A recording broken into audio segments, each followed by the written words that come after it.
அந்த கடிதத்தை மாண்புமிகு பேரவைத் தலைவரிடம் கொடுத்திருக்கிறோம். அதே போல் எங்களை பொறுத்தளவுக்கு அன்னைக்கு சொன்னோம், நிறைய பத்திரிகை இப்போ கூட வந்து பார்த்தீங்கன்னா உள்ள பத்திரிகை வந்து நிறைய தகவல்களை போட்டிருந்தீங்க. இப்போ கூட நம்ம புதிய தலைவர் பார்த்துருந்தோம். இந்த மனுவை நாங்கள் 2 மனுவை 2 பேரும் அந்த தகுதி நீக்க மனுவை 2 பேர் கொடுத்துருந்தோம். 2 பேருக்கு மேலேயும் அதை வாபஸ் வாங்கியிருந்தோம். அதே போல் எங்களை பொறுத்தளவுக்கு பல்வேறு கோரிக்கைகள் வச்சுருந்தோம். அப்போ கூட பத்திரிகையாளர்கள் வந்து எங்களுக்குள்ள கருத்து வேறுபாடு தான் சொல்லியிருந்தோம். அன்றைக்கும் சரி, தொடர்ந்து எங்களது பொதுச் செயலாளர் எடப்பாடியார் தான் சொல்லிட்டு இருந்தோம்.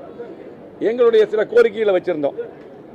அதை வந்து தோல்விக்கு பின்னால் புரட்சித் தலைவர் அம்மா அவர்கள் எப்படி இந்த கட்சி 100 ஆண்டுக்கு இருக்க வேண்டும், ஆட்சியில் இருக்க வேண்டும், கட்சி நல்லா இருக்க வேண்டும் சொன்னாங்க. அந்த அடிப்படையில் ஒரு கட்சி என்பது வெற்றி தோல்வி சகஜம், அதில் மாற்று கருத்து இல்லை.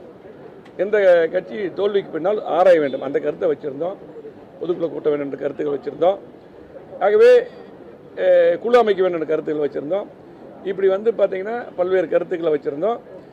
அதெல்லாம் பொதுச் செயலாளர் அவர்களும் ஒன்றன் பின் ஒன்றாக கண்டிப்பாக அதெல்லாம் பரிசீலித்து செய்வதாக கூறியுள்ளார்கள். ஆகவே நாங்கள் எப்போ ஒரே கழகத்தில் இருக்கிறோம், எங்களுக்குள்ள கருத்து வேறுபாடு தான், பிளவு கிடையாது. இப்போ ஆரம்பத்திலிருந்து பிளவுன்னே போட்டுங்க, அது கிடையாது, தெளிவாக சொல்லியிருந்தோம். ஆகவே அந்த கருத்து வேறுபாடு நீங்கிவிட்டது. இன்னைக்கு ஒற்றுமையாக அதிமுக வலுவோடு செயல்படும். அதே போல் எங்களது அண்ணன் பொதுச் செயலாளர் அவர்களும் கண்டிப்பாக இன்றைக்கு கட்சியை நீங்கள்லாம் ஒற்றுமையை சேர்ந்து வழிநடத்தோம் என்று அவர்கள் கோரிக்கை விடுத்தார்கள். நாங்களும் இன்றைக்கி சந்தித்து இன்றைக்கு பொதுமக்களுக்கு இந்த கட்சி கிட்டத்தட்ட பொன்விழா கண்ட கட்சி 31 ஆண்டுகளும் ஆளுங்கட்சியாக இருந்திருக்குது. புரட்சித் தலைவர் எம்ஜிஆர் அம்மா அவர்கள் இந்த கட்சியை வளர்த்துள்ளார்கள், தலைவர் ஆரம்பித்த கட்சி.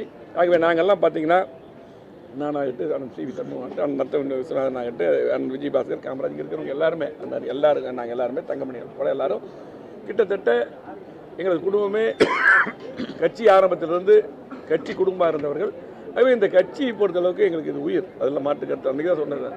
ஆகவே பல்வேறு தகவல்கள் பரப்பப்பட்டிருந்தது எங்கள் மேலே பதவிக்காக என்று. அதெல்லாம் அன்றைக்கே வந்து இன்றைக்கி ஆளுந்தரப்புலையும் சொல்லிட்டாங்க. அன்றைக்கே அவங்க வந்து எங்கிட்ட பதவி கேட்டு வரலன்ட்டு நாங்களும் சொல்லிட்டோம். அது இல்லை, எங்களுக்கு தோல்வி அடைஞ்சிட்டோம், அதை வந்து அதெல்லாம் ஆராய்ந்து சரி பண்ணணும்னு சொன்னாங்க.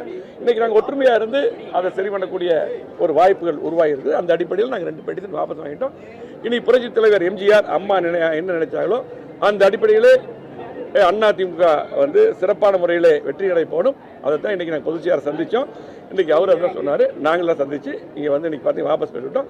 ஆகவே இனி பார்த்தீங்கன்னா அதிமுக பொறுத்தளவுக்கு என்றைக்கும் இன்னைக்கு மக்களுக்கான இயக்கம் அது ஒற்றுமையாக செயல்படும். நன்றி. எல்லாம் இல்லை எல்லாம் இன்னைக்கு இல்லை அவங்க வந்து நான் இன்னைக்கு அவங்க ஆஃபீஸில் இருந்து இங்கே நாங்கள் வந்தோம். எல்லாம் ஒற்றுமையாக தான் இருக்கோம், எந்த மாற்று கருத்தும் கிடையாது. எங்களை பொறுத்தளவுக்கு வந்து பார்த்தீங்கன்னா அண்ணன் சி வி சண்முகம் தான் நாங்கள் எல்லாம் ஒற்றுமையாக இருந்தால் இவங்க எல்லாம் வழி நடத்தணும்.